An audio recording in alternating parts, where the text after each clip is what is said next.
Do you hear that? It's another episode of Wendigo Uncut. Welcome back, everyone. Today, on our final episode of this season, episode 6, we are going to be talking about the psychology of horror, okay? In our last episode, we already kind of talked a little bit on kind of a few psychological horrors, thrillers, whatever, but we're going to really dive in deep of kind of the why. Like, why do people like psychological horror so much? This episode's going to be pretty good for you because you are now kind of notoriously known to really favor the plot rather than just getting scared. Very much so. So, we will be referencing some movies and kind of diving into a few movies, but like I said before, we're really just going to be mainly talking about the why. And so, we can just kind of start off with... You know, Oliver, before we get started, I'm gonna apologize for when in like before this that I when I tried to beat you up like multiple times. Oh, that's my bad. Oh, it's fine. Okay. Yeah. Yeah, I mean, I don't think you meant it, or just probably just having a bad day. So yeah. It's okay. We'll go with that. Yeah. Anyway, so we're gonna start with the movie Midsommar, just to kind of get the topic rolling. So the movie Midsommar was a 2019 folk horror. Folk? That sounds about right. Folk? I don't know. Folk? Like folks? I don't know. I don't know how to say that. Sure, go with that one. Yeah. But this was a pretty... It's pretty brutal. Yeah, I gotta be honest. It's brutal and it's pretty messed up too. Yeah. I watched this, I think, in like 2020, so only a year after it came out. But it's another one of those WTF films. Yeah. Like, okay, on this episode, I'm gonna bring up like some of these movies. Like, why? Why do people like Would You Rather and like these like really gruesome movies? Like, why though? But like, why? Yeah. I don't like them. I can't really imagine somebody being like, oh, this part of the movie is my favorite. Like, what? Like, how? Yeah. Like, no. This movie also has some of those scenes. I'm like, how though? But like, why? Yeah. I mean, when I first watched it's definitely one of those films where you need to watch it multiple times to fully grasp and like catch everything. Because on my first like watch through, which I've only ever watched it once, so I probably really do need to watch it again. I could not catch anything. I couldn't catch the story. I was very confused at the end, and I feel like I missed a lot of things that are very detrimental for you to understand the whole thing. It's very just eerie. It has that very like off because they're also in a cult, if like because it's a midsummer festival. Yeah. Or however you say it, but it's like they got let into a commune, which is it's basically a cult. Effectively, we're just gonna go with that.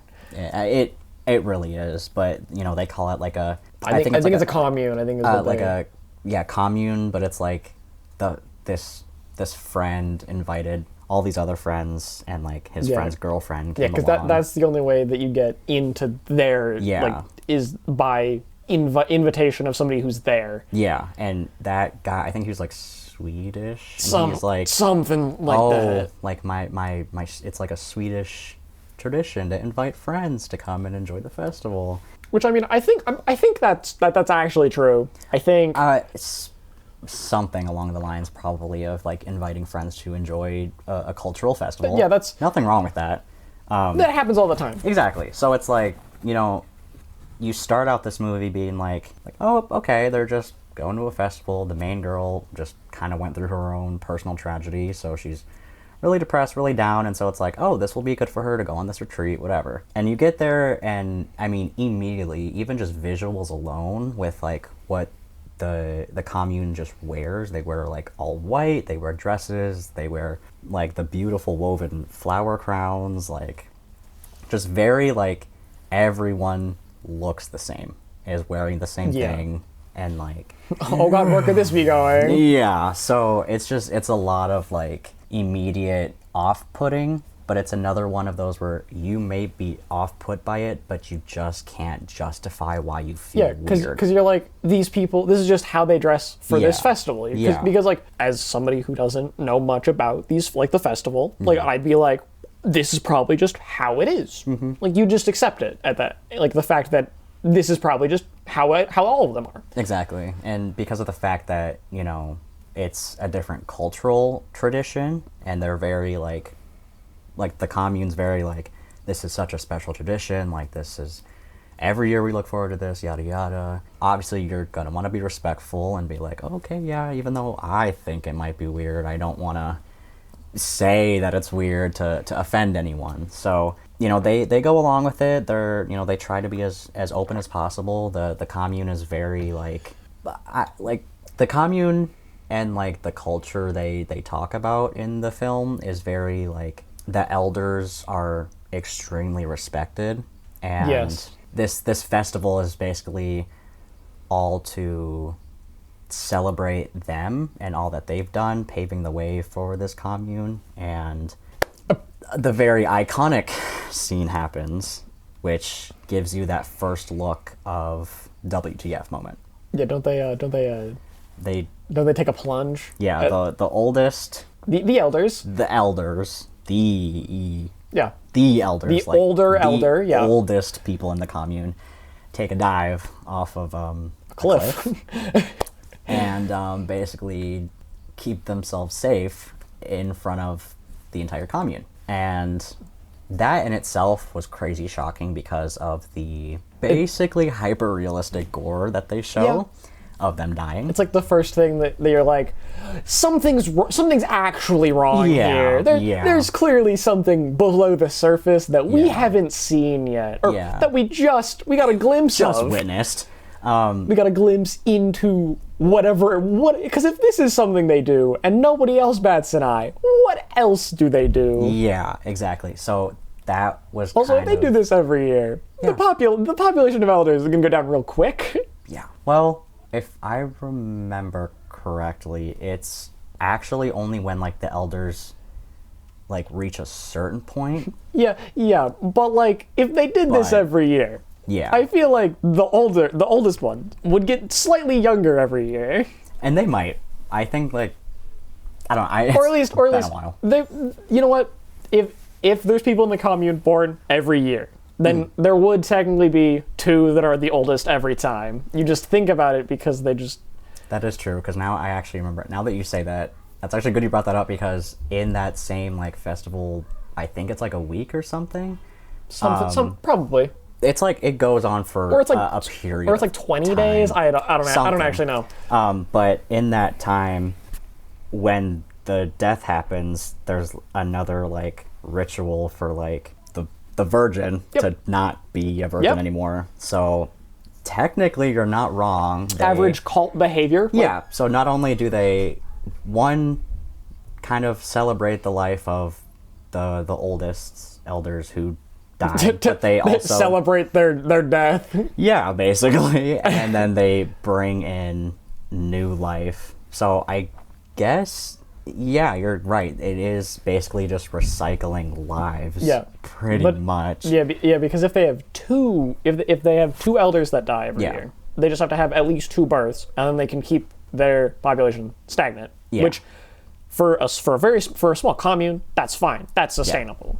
Yeah. And it's like their commune isn't, like, huge, but it also isn't, like, super small. Yeah. It's I would say it's enough. Like, it's a cult. Yeah. And there's enough people. It's a cult. Yeah. And the thing too is, like, when you watch the movie, you notice there's all different ages in this commune. You know, there's like literal children there, there's babies, there's, you know, teenagers, young adults, elders. Like, yeah. But all of them, they farm, they keep livestock, they have, like, specific set kind of the gender norms of where it's like, oh, the women will cook, they will clean, they will take care of the kids, and then the men go and they get lumber, they kill the livestock, they do they're very whatever. Like traditional tribe. Yeah, kind of. Exactly. So even just that can set some people off too, because it's like, I think it was set when it came out, so like 2019 around. It was just set more in the modern days. Yeah. So for, the main character who you do follow, like, lives in the city, for her to go from that to this commune, she's like, whoa. It's just very, you go through it and it's almost like you're being gaslit with the main characters. Yeah. It feels like that specifically kind of feels like Get Out. Just like a little bit. Yeah. Where you're like finding out with the main characters what's happening. Yeah. I mean, there's definitely some shots that you see that the main characters don't, but yeah, for the most part, that just gives you the like eerie feeling more of. Yeah. And it's nothing that's like, I mean, like, you see a little bit more than they do, so you're like, oh no, what's gonna happen to them? But that's better for a movie experience of like, you kind of know something, you actually know something's wrong compared to the characters. Yeah. It leads to a more interesting story that way. I agree, because like what I was gonna bring up was that the main character you follow, who is the girlfriend of the friend's friend. Yeah. The boyfriend's friend, like, that's, you follow the guy's girlfriend. Yep. And you basically don't really notice your first watch through, but they go in a group of like, I'd say maybe 4 or 5 of them, including the girlfriend and the guy who invited everyone. And slowly over the film, you realize, I haven't seen that character in a like hot second. So, but you like, at least for me, I didn't realize until like midway through the movie. I'm like, wait, like, these characters just never show up again. I'm like, where are they? Only to then later find out in the ending, you see basically how the tribe what happened to them. Yeah. And they're pretty, I don't want to say gruesome, but there's a few that's like, whoa, Yeah, okay, buddy. Because doesn't one of them get stuffed into a bear? One of them gets hung in a barn. The boyfriend. Yeah. Okay. And then one of them gets hung in the chicken coop barn, and then I think like 1 or 2 isn't actually like seen. You just like find out about like one. I think one of their heads is laying in a field. Yeah. Like in a flower bed or something. Yeah, like that one, because like one of them like disrespected like the sacred tree or Didn't something. He pissed on it, right? He basically pissed on the tree that all the elders' ashes were spread on, and they like went to go quote unquote talk to him in a field, and then he just never came back. And wasn't the guy who killed him wearing like a flesh mask? Maybe. I think I remember reading that. Probably, but I mean, it's been a while since I watched it. I can't remember the fine details, but something like that, where like he basically just gets shot in a flower field or like a field, but then you only know because you just hear a shot, and then like the cinematic view of like birds. And you also kind of watch it. You see the implications of what's happening. You're like, okay. Where it's like he gets taken off to a field, and they're like, oh, he's just helping out in the field. And they're taking him out back. Exactly. Like, quite literally taking him out back. Quite literally, he got taken out back. But yeah, so just the whole story is a huge moment of like delirium and confusion, and like I said before, you really have to watch it multiple times to see everything, to be like, oh, that's why XYZ happened, or yada yada. And there's just moments where you had mentioned where it's like, why? Why would you write that? Let's circle back to the why. Now, why? So you are an avid enjoyer of horror films and like these movies. Yeah. I not so much. I don't really watch horror films that much. Why do you enjoy them so much? Well, let's get into the psychology of this a little bit. Why do you enjoy them? That's so weird. I've never been asked myself a question. Well, I like them because when I know I had already shared the story, but when I first started watching them, I was a super, super big, like, absolutely, I'm not watching anything scary. I hate anything scary. I'm too much of a wuss, whatever. And even though I still am a bit of a wuss in a way, I like them because honestly, I'm kind of like the same way where it's like I like learning about the story, but I also can enjoy a lot of like the visuals, and I really do like, if I like a movie a lot, I like to see behind the scenes and how they did that. And even before I joined like a film company, I just started liking them because I realized it doesn't all just have to be super scary. So it's like with movies that do make you think, I like the fact that it makes you think and that it makes you question. And, you know, I feel like there's no greater feeling of like leaving a theater after watching a movie, horror or not, of just kind of like wanting to talk about it. Like, I feel like that just happens a lot more with like the horror genre, where it just makes you think. But I mean, other movies can too, but personally, that's why I like them, because I feel like you see that a lot more, where you want to talk about it, you want to kind of share your opinions on it, and, you know, especially if you watched it with someone else, you want to kind of just dissect it and be like, oh my gosh, and then when this happened, and you just want to talk about what you liked, what you didn't like, what was silly, what was stupid, what could have been used, what shouldn't have been used. Just the whole aspect. I just really like dissecting movies, and I'm gonna stop you right there. You were just explaining on why you like movies, which is very fair, but what about horror movies? Why do you like watching horror movies? Like suspense, psychological, supernatural, like slashers or gore films. Why do you enjoy those ones? Because you did mention that you really like the Saw films. Yeah. Why? Why do you really enjoy the Saw films? What about it? Is it the watching these people trying to escape with their life, watching people suffer?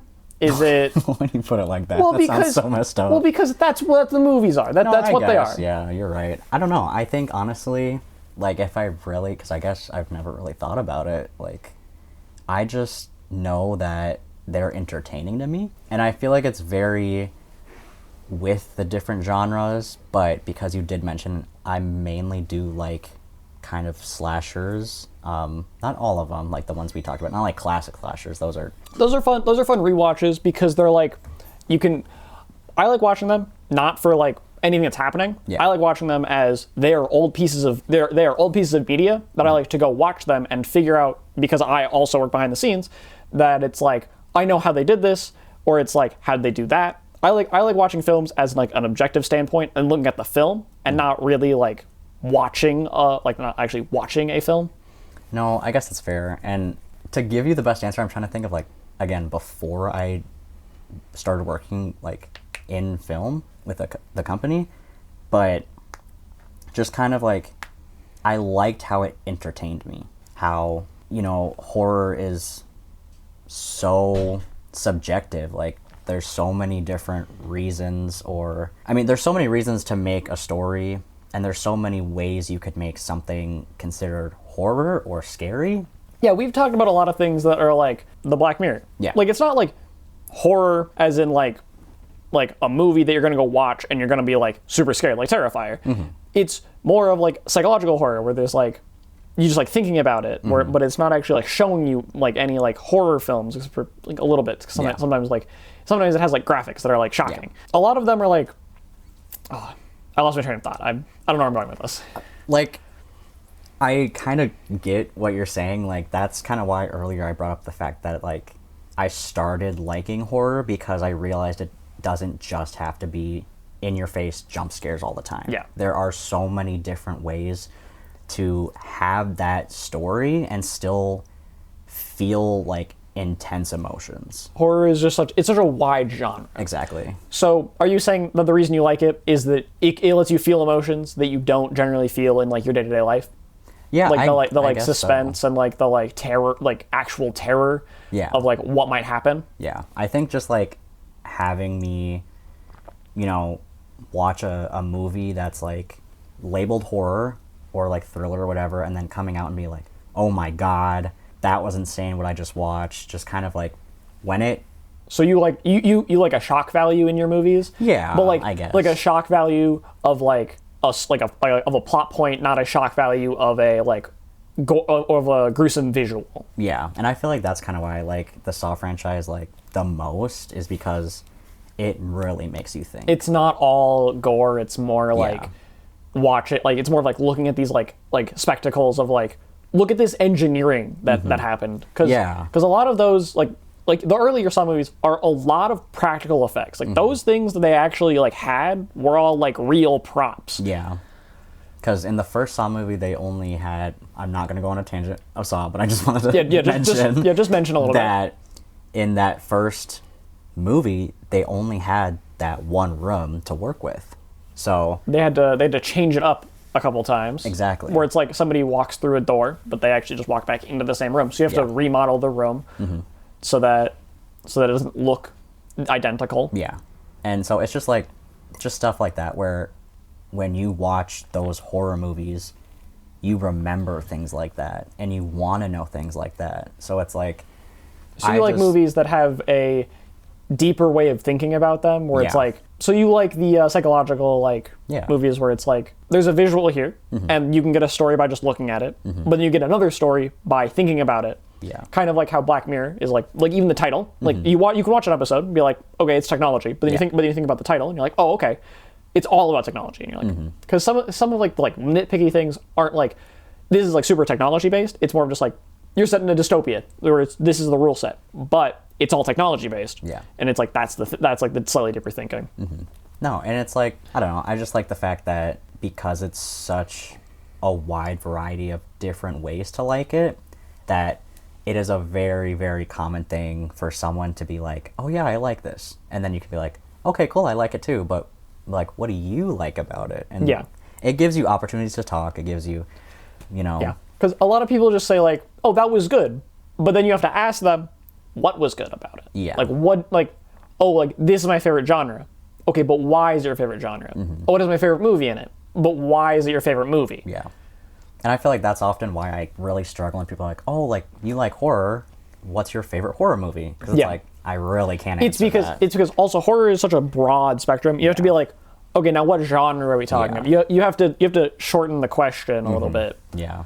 Yeah, because I genuinely cannot pick. Like, I usually have to be like, oh, this series, I like this series the most. Yeah, because like horror is such a wide genre because you have like psychological, supernatural, thriller, and those are all vastly different from each other. Yeah. Like you can't really like patch like you can't go like, oh, the original Friday the 13th versus like original Saw. Yeah. Like they do two very separate things. Yeah.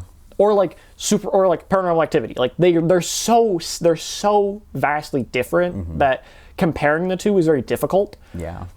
And I feel like that's kind of also why, because it's like how I mentioned, I really like the community that comes with it as well. I mean, there are definitely some there's people like that in every fandom, no matter where you go. See, that's what I was going to say too. So like even mine is those kind of people. Like the community is so big, and because horror is so broad, so many people, like there's bound to be at least one part of horror that someone likes. So it's like, I also kind of like challenging myself in a way of like, if I'm, I've definitely explained that I'm like, oh, I'm not a fan of this, this, and this, but I'm willing to hear someone out if they're like, but you should watch it because of this, this, and this. Yeah. Then I'm willing to be like, okay, maybe I'll give it a chance. Yeah, because if they've already gone through like they've watched the movie and they've gone through the deeper like the thinking about it to get like a better understanding of the movie, they tell you to watch it and they go, you don't need this scene or this scene because I know you don't like these. I know you don't like those visuals, and you can skip this scene and this scene, and you're not losing any of the plot or anything. Because like those people are good because it's like when those people like recommend movies, like you always listen to them because they always have good suggestions because it's like you don't like this part, then you just skip this scene when it starts. Yeah. But then the other people are like, you have to watch this from the beginning to the end in this specific way, and it's like those people are very like it has to be done this way specifically. Those people aren't always the best. Like they have good like intentions behind like getting you to watch a movie, but they're very like gatekeepy when it comes to introducing things. Yeah. And like they're because there's such a wide variety, there's going to be a wide variety of horror people who like horror, and like I tend to like the people who just show that they're really passionate about it because they, like you said, people who are like that are willing to sit down and explain why it's a good movie instead of just being like, it's good because it has blood in it. Okay, bye. They're willing to tell me why and why I should watch it. And more times than not, if I'm actually willing to sit and listen, I'm probably going to be persuaded to watch it. Yeah. like it's very similar to how I got my brother to play my favorite game of all time, and it's like it's just a puzzle game, and I told him it's a very difficult puzzle game when he went into it, and I was like, if you need any hints, I'll give you minor hints because I went through the game, so I know everything, and I can tell him, I can point him to where things are, which is like that's how you do it, where it's like you tell somebody this is great, I want you to like watch this or play this, and then you go, but if you need any help or like skip this scene and this scene because like I didn't like it, so you might not like it either. Like you can skip the scene if you want to, or like this part was very difficult, I can show you like a small hint so like you can get there. It lets more people into it, which is the psyche about trying to get more people into your fandom without like being gatekeepy and like trying to like push them out because like it has to be done a specific way. Because you want more people to be able to enjoy these things. Exactly. And it's like when, you want people to enjoy more, you are really willing to be like, let's talk about it. Like, and if they end up not liking it, you're like, okay, why do you not like it? Like, are you willing to kind of like banter with me a little bit and be like, but if you look at it from this perspective, I really like stuff like that. So it's just like how like some people really love like slasher films. Like I personally don't like slasher films because so people are going to be mad, but like they're all roughly the same. They all follow the exact same formula, where it's like we follow a killer and their victims, which are like, we generally follow the victims, like we follow them and their group, but then we also see through the killer, like how they're like stalking them, and then they all die by the end except for one generally, and that's the formula they all follow. Is we follow a group of people, we see the killer, they kill everybody except for generally one or like a couple, like that's semantics or whatever, but then they die and they get away, or like, and the survivor lives. They're all fundamentally the same, and I don't like them not because they're all fundamentally the same. That part's fine because like if it works, it works. If it ain't broke, don't fix it. But I just don't like it because I don't want to say because they're all the same or they're generic. I just don't like them very much. Like I would sit down and watch them, but it's not going to be what I'm like actively looking at and watching. That's just not your kind of like forum of. I wouldn't go watch it in films, but if somebody, like if my friends were like hanging out and they're like, we should put on this movie, I'd be like, okay, I'll watch it. I'll sit and watch it with you. Yeah. Honestly, I don't think that there's a problem with that. Like, I think there's a problem when people are like, oh, you don't like a movie, I hate you. But like when they don't hear you out about it, it's like, okay, buddy, didn't know I touched a nerve there. Yeesh. But I do kind of want to talk about another Jordan Peele movie, Us. For a while when that came out, also came out in 2019, that was the one, or like the first movie that I was like, that is my favorite movie, is like Us. Loved that movie. I would watch it over and over and over again. That's another thing about picking favorites, is that like if you ask somebody what's your favorite like X, it's probably going to be a more recent one, like a more recent thing, other than like, because there's new bias where it's like you did something new that you really enjoyed, that you haven't done like as much as the other thing that you've done a lot and for a longer time, so you're like, okay, this is better obviously because it's newer, so you have more feeling for it. So like when the movie came out, like you're like, okay, this whole franchise is good, but like this is my favorite, but it's favorite currently. Like now, if you were like, what's your favorite, I'd probably still be like, you gotta be more specific. Like, I wouldn't immediately go Us. Yeah. But for a while there, I would put down Us as my favorite horror movie because that story it was another story that was just kind of like, I don't want to say like a WTF, but it's definitely one where you're invested enough to be willing to watch it again and again, and like watch it all the way through and like rewind if you're like, wait, when did we get here? Like the story is very, very deep, and I just feel like it's just fun because it's another one of those where it's like, oh, something's off, but it's a normal family, so it's fine. But then like the dynamics start changing and you're like, what is happening? Because like what you're like generally with a lot of these movies, what you're watching and slightly what you're getting into. Because for these slightly older movies, like 6 years isn't that old, but like you get it, like older, enough.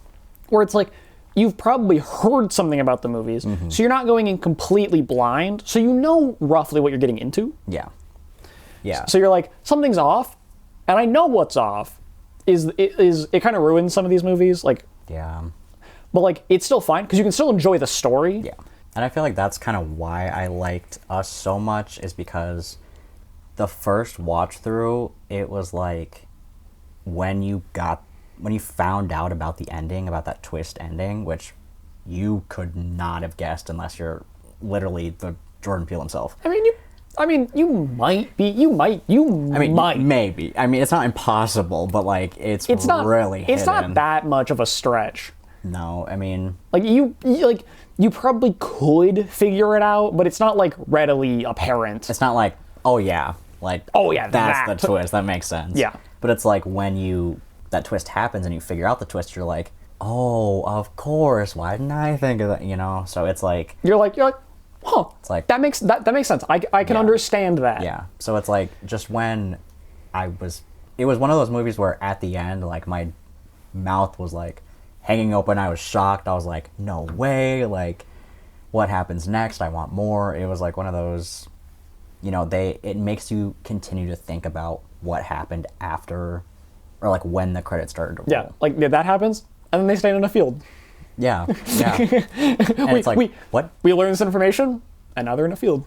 It's just like, I don't know. I think that's also kind of another answer of why I like horror so much, because a lot of the time, if it's a good movie, they will not just straight up tell you how it ends. They will make you wonder. Yes. And it's like, I always say how much I hate movies like that just don't tell you. Oh, I love movies like that because I can appreciate those movies spark the most amount of like talking. Where it's like, what'd you guys think of that ending? Yeah. And like that's very good for like watching it in a group. You're like, okay, so like, hey guys, what just happened? Like, did we like it? Did we not like it? And I feel like how like what did I just watch? Like, no, exactly. Does anybody understand what just happened? And trying to watch Tenet. I've never. I can't explain it here. There's no way that I can explain it in a very short and swift amount of time. Okay. You just have to watch it. Okay. It's more of an action movie. I'm gonna let you know. There's like time travel in it. Oh. Time travel. Oh. It's about the flow of time is what happens. There's not really time travel, but it's more of the flow of time that they mess with. So it's confusing in that sense. Okay. You have to watch it more than twice to actually like, and you'll probably still miss things on your fourth one. And that's kind of why I feel like people really do like psychological horror, like bringing it way back to just the main topic. Like they like it because it will continue to make you wonder. Like I've talked to people who like about films that happened way like tens of years back, like centuries back, not like centuries, but decades. A decade. Decades. Centuries is 100. Centuries is 100. Decades is 10. Guys, help. Yeah. Decades back. See, the second it left my mouth, I knew I said something. You knew you were wrong. Wait a minute. That they still wonder and they question and they will passionately go on these rants of like talking about it and what they think. And so it's like, that's how you know that like a good horror movie was made. Yeah. Is when they will continue years down the line, sit and be like so passionate about it and rant about it forever. And they're like, I think this and this happened, but like so many people say this and this, but it can't happen because of this. And it's just like, whoa, yes, continue talking. Yeah. Like it's just awesome. Yes, talk about your special interest. Yes. But I feel like going on to like one of our last-ish, because we kind of already... We have two more there. We mentioned American Psycho, but we'll get to that. Yeah, but Black Swan. So that... This one is very deep. This has a lot to it. Yes, because it is very like there's a lot of heavy topics in it, and like the way that the topics kind of get brought up or talked about through the story is just so like shocking and like oh my, like it follows a ballerina. It's also an absolute fever dream. Yeah. Like, Yeah. Yeah. Yeah, I haven't watched it. This movie and American Psycho feel like they like follow the same, like, I don't want to say story, but you get what I mean when I say that. Like the same flow. Yeah. Yeah. But it's like this, I really haven't watched it in so long, but all I remember is just like how like crazy it made me as a watcher feel. Like, yeah, because it's like we follow Nina, I think is her name. Yes. She's a ballerina, obviously. Yeah. I don't actually know what the play is, or whatever the production Swan they make Lake. is. Okay, yeah, that's okay. see, I didn't know that, but like somebody calls her out, and then they get hit by a car, Yeah. and then a new girl shows up. There's a bunch of more stuff that happens. Like they go to a bar. Some weird stuff happens in the bar. Yeah, I just, like, again, I really don't remember, like, a lot of the details, but I just know that, like, this ballerina has, like, so much, like, jealousy against the dancer who plays the Black Swan. And she also starts hallucinating, too. Yeah. When the new girl when she shows up, Yeah. she starts getting hallucinations. And visions, I don't actually know. Yeah. But, like, she then eventually, like, fights her. But, like, Yeah. she's actually, what she turned into her, like, the other girl turned into herself. Yeah. And then she ends up she breaks the mirror and stabs her with glass. Yeah. But it actually later turns out that she stabbed herself with glass. Mm-hmm. And that she didn't actually kill her. She's still alive. Mm-hmm. But the mirror is broken. Mm-hmm. So that this implies that it is a hallucination Mm-hmm. and not actually reality. Because she stabbed something. She stabbed herself. But also actually herself. Yeah. But that didn't, but what she saw didn't actually happen. Mm-hmm. But her actions still had physical consequences. Yeah. And I feel like I'm not going to dive into it right now because we're still talking about the Black Swan, but that, like you said, that is the same, like, they're very similar flows of story. American Psycho, and that's what I was saying, how they have slightly similar, like, flows to them, and, like, that. I say story, but it's not really the story. Yeah, that's kind of why I'm, like, trying to say, like, forum. It's the, like... It's the same idea of, like, was that a hallucination or not? Like, yeah. But I think I really need to watch... They follow the same formula, is what it'd be closer to. But I liked the visuals of Black Swan, and, like I said, how they basically made her inner, like, subconscious thoughts become like herself as the Black Swan, as well as like that's like she hallucinated, like she was thinking about this so hard, and like she believed it so much that she started actually hallucinating these things. And I just remember like the very classic scene of when she does like turn into like the Black Swan like dancer, when her she eyes when she like grows feathers. And then like I just remember her eyes in like the one scene where they look so like gross. And I just think that I think probably watching it back I would notice that it isn't actually that great of quality, but because it's been so long I don't remember. But this movie also is less like just graphic and more of like it tells a story that like you'd have to watch it once. Like you watch it, you watch it once and you experience it, and then you watch it again knowing that all of these are hallucinations. And, like you can then pick up on like smaller details on like she's actually fighting herself in this scene, or like she didn't actually turn into the swan. I mean, obviously, but like she didn't turn into the swan. But like, how is she thinking about this? Like that kind of thing. And it kind of like is like, well, where is she? Like, what is she actually doing in real life? When these are happening? Like, what do you think other people are seeing?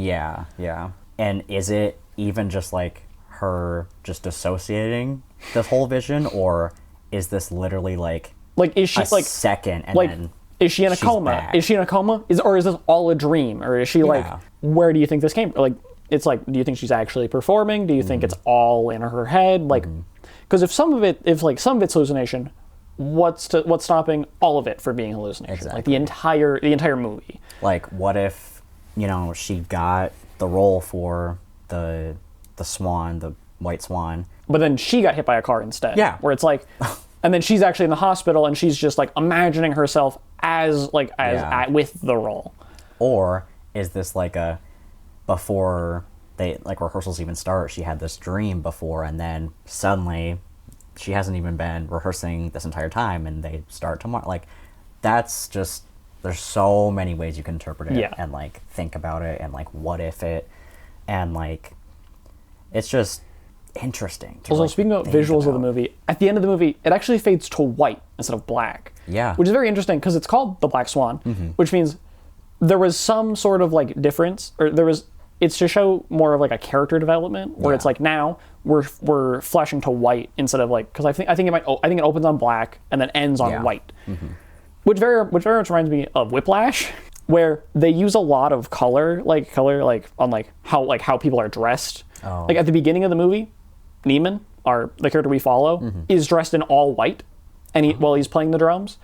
We then see throughout the movie he starts wearing slightly more and more black until the very end, in which he's in a full black tux. Oh, see, and I like things like that too in film.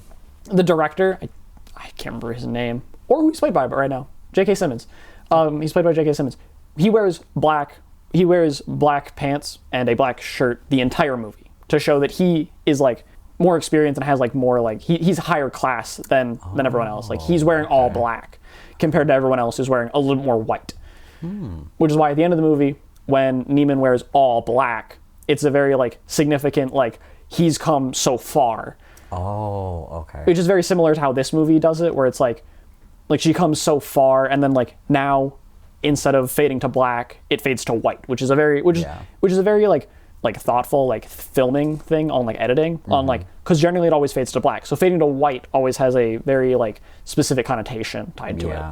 And I mean, even just like, you know, there could be a whole episode on like symbolism within colors. Because that is just a huge, like, there's just so many ways. That's why I tried to go through it as fast as possible. Yeah, but no, like, you're right. It's the little things that they really kind of, you can tell that they thought about it when they were making this film. Yes. Those are always the best films, on when the director and editor put so much effort and are so passionate about like their project, like this, like with like, there's so much put into the story and so much put into the visuals that makes it, we feel that as an audience. Yeah. So because, again, I don't want to call them similar, but I do want to talk about how it's kind of, I almost kind of want to find like Black Swan and American Psycho, like similarities besides, you know, the formulas of hallucinations being the same. Let's move on to American Psycho. We can circle back to Black Swan, but let's talk about American Psycho. Yeah. So American Psycho, 2000s satirical horror film. Very, I mean, you know, very iconic. Very, very iconic. There's even if people haven't seen it, they've definitely heard of the movie, and they've definitely heard of the main character, Patrick Bateman. Yeah, even just the last name Bateman. He's referenced in a lot of media. A lot, and it's very, very iconic, and I feel like it's also a very jarring film. Like a lot of things just happen. Yeah, and it's another one of those films where you have to watch again, you know, once you get the gist. Once you've made it to the end and it poses that question, you rewatch the movie with that question in your mind, and you can then think about it a bit further and be like, and then you can answer the question for yourself. Yeah. And so I haven't watched it in a long time, so me neither.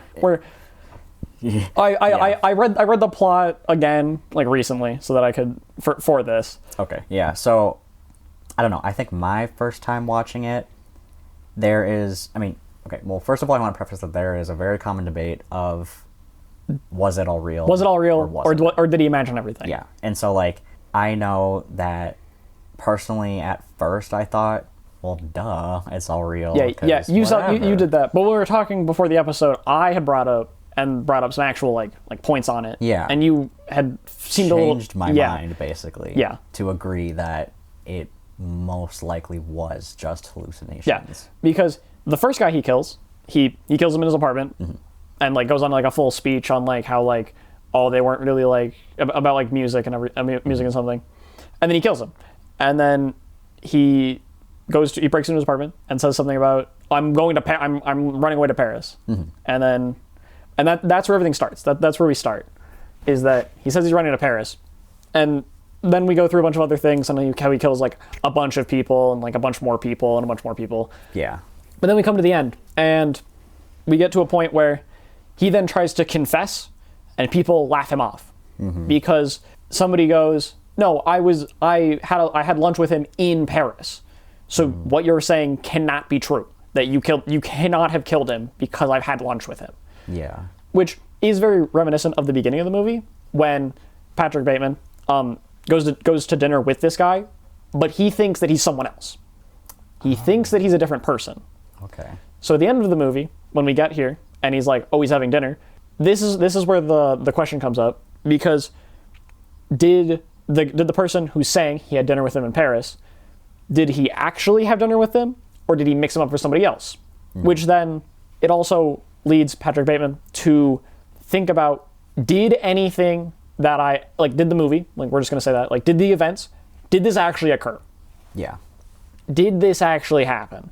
Like, did I actually kill all these people? And then because they keep gaslighting him into he didn't kill these people, which means he believes he did not kill these people, or like he then has the reeling question of, did I or did I not kill these people? Yeah, and I feel like which is why people to this day, which means it's a good movie in the way that we've been talking about the rest of this episode, is that did he or did he not? There are points for both sides. Yeah, and I feel like, like you said, that's why it makes it so much more iconic than just like the scenes of him actually killing people. Yeah, because if they were like, okay, we made it to the end of the movie, and yeah, this actually happened. Yeah. But people don't believe him. Be like, oh, okay, but it actually happened. But we don't get any confirmation of, did it actually happen, or did he imagine all of this? Which is also a good like fan letter to like people just like thinking like because he's I want it a white collar, blue collar. He works at a bank. Yeah, he's an accountant. We'll go with that. We'll go with that for now. He's an accountant. I'm like, he just works. He's a regular guy. But like, he just has these thoughts. He has an entire daydream. We're just gonna go with that for this specific. Yeah. He had a daydream about killing all these people.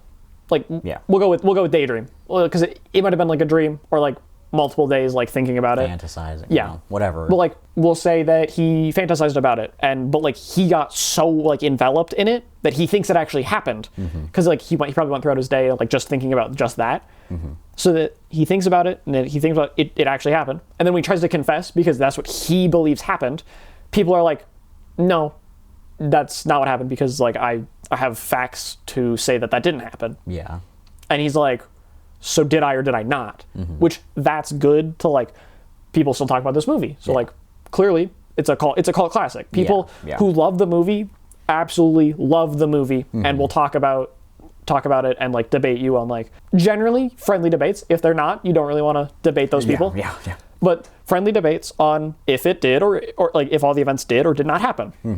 And I think that is like I don't want to say common theme in psychological horror, but that is like those are the themes that I really enjoy. Is the like, did it happen, did it not, or like that's why I like Tenet, because it's like it makes you think a lot, and like I like movies that make you think. Yeah. Like Black Swan and also American Psycho, where it's like there's a deeper thinking, like there's a way that you can think about it deeper to like get like what actually happened here. Yeah, and I feel like that's why psychological horrors do so well, and it's like even just psychologicals period, but like because we're talking about psychological horrors, they do so well because they will force you to think. Yes. They don't give you information for that purpose of remembering it and forcing you to like talk to somebody because you're like, I need to think my thoughts out loud with someone. That's how I felt about playing my favorite game, which is like it's a puzzle game. You want to go in blind. Like I can't just talk about this to somebody, like because talking about the game would then spoil some of the like the gameplay and like the story you get. Which is why I'm like, I was trying to get, when I finished it, I was like, this is the best experience in gaming I have ever had. I need someone else. Yeah. And that happened with a second game that I also got. It's Return to the Obra Dinn and Outer Wilds are both of those games. Me and my brother both played both of them.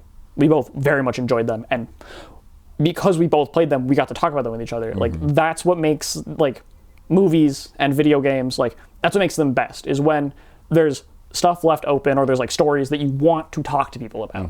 That's what makes people want to go watch the movie and then watch it again and again, or play a game and like play it again and again, and then talk to people about it. Yeah, and I feel like that's, I guess another kind of add on to why one of my answers to why I love horror so much is because the community is because so many people literally like beg you to like talk to them about it. Or they're like, have you seen this movie? And you go like, no. And they go like, how could you not seen this movie? And it's like, and then they're like, this is the best movie I've ever seen. Like you need to watch this. Get back to me. It's like, and then it's like people get excited to have something in common with each other. So it's like, it's so easy to pitch a movie or game to someone and be like, you would. I mean, especially if you know that person, you're like, knowing that you would really like this movie because it has this theme, and I know you like that theme. It's also unfortunate when because my favorite game it's a puzzle game, and it's a very difficult puzzle game. I can try to pitch it to everybody, but like if I pitch it to somebody and I know they're not going to make it through it, I'm like, okay, you're gonna struggle. Yeah. But like I want you to play it so that you know, and like I'd help them through it. That's the problem with like video games sometimes, is that like there's a learning curve to it. With movies, it's just watch it. It's watch it once, maybe watch it a second time, and then you can just talk about it. Yeah. Like it's a lot less time commitment, because generally movies are like 1 to 2.5 hours. So it's like max, it's like a 5-hour time commitment, and then it's not even back to back. You can just at any point. Yeah. It's like 2.5 hours here, 2.5 hours there to watch it twice. Like maximum to watch the movie twice, to be able to like on your second watch you just think about it and you're like, okay. And you're like, now I can talk to somebody about this movie. Yeah. And I don't know. It's just like, well, I don't know why I said I didn't know. But I just love that part about like the horror community and just like, even just like film community period. Because it's like, or any community for that matter. Like any. It's like when you find someone with similar interests like that and they are just as passionate as you, it's like you get so excited to be like, oh my gosh, someone is as passionate and excited to talk about this thing just like me. Yeah. Or, I'm also someone who just really likes listening to people talk about what they're passionate about, even if I have no clue what they're talking about. I also like listening to people yap about their special interests, because then maybe they'll let me yap about my special interest. Exactly. So it's just kind of like oh my gosh, I love how happy you're and excited you're getting, even though I have no clue what you're talking about. Because then you feel great listening to them speak, because you're like, I didn't actually know anything going into this, but now that you're explaining it to me, I know a lot more about this. And like if you're like the third or fourth person they've like tried to talk to talk about this to, they've experimented enough that they know how to get from like you know absolutely nothing to like at least being able to like think about it a little bit, or wanting to go like watch it or play it and do this thing. Exactly. Because it's like, I know I am someone where if I'm like really focusing on something and I cannot stop thinking about it, I have to talk to someone about it, even if I'm like, literally you can put headphones on and not listen, but just nod and look at me and I'm good. Because it's just like, it's also a way that I verbally like dissect things that I like, because then I'm like, oh, I didn't even think about this, but because I'm saying this, it like made me think about this. So then it's like, oh, then I connect things, and then it's just like, oh my god, and then I get more excited. But I feel like psychological horror does that a lot, and I feel like that's why it is so loved and well known. And like American Psycho isn't necessarily like a straight up horror film. Yeah, like it has killing in it, but it's more it is horror film technically, because like there are kills and they're kind of gruesome, at least like a little bit, but it's more of a psychological film. Yeah, and like also closer to like The Black Swan. Like they're both psychological films. They're not mainly horror films. They're mostly psychological. I mean, American Psycho has like a decent amount of like horror elements to it, and like, but it's more of like killing and not like suspense and all of that. Yeah. It's more of just like you're following this character and you just have to think about it. Yeah. It leaves the audience with the feeling of just think about it. Yeah, and I honestly like you can't say anything else more. Like that is those are the best things, that it's like, here's some facts, or maybe they're not. Exactly. And then it's like you can think about it, talk to people about this movie, get more people to watch the movie. Like it's like I get it. I feel like that's like how you describe this entire episode, is just think about it. Because like psychological, no matter what, and this is just like, we just talked about movies, but this can happen in like psychological horror. As I brought it up, video games, Yeah. movies, books as well. A lot of books. Yes, lots of books. But then A lot of books. a lot of books, and then those books sometimes get turned into movies, and then you have two separate stories because so depending on the adaptation, they're two different stories enough that you can talk about them as two separate things. Yeah, but it's just like overall everything, just psychology genre in general, the things that make you think, that is the whole quote. That is how you basically sum up everything we just talked about, was just think about it.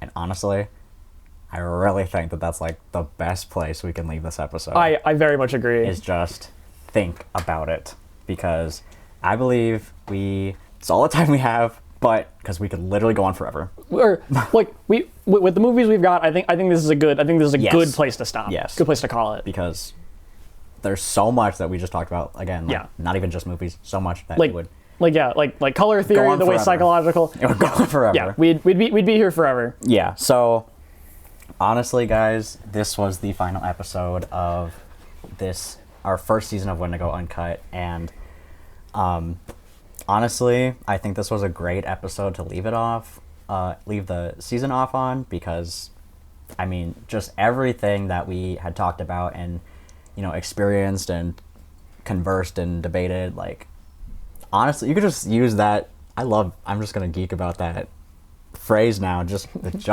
think about it. Like, there's just so much that you can achieve and like really get into if you just think about it. So thank you so much for listening and tuning in. This was something brand new, and we hope you really enjoyed it, and we really hope that you stick around for season 2 of Wendigo Uncut. We hope to see you soon. So bye, guys. Bye. So what did you think about that outro? I think it was great. I think the producer will like that. The producer? What do you... Who?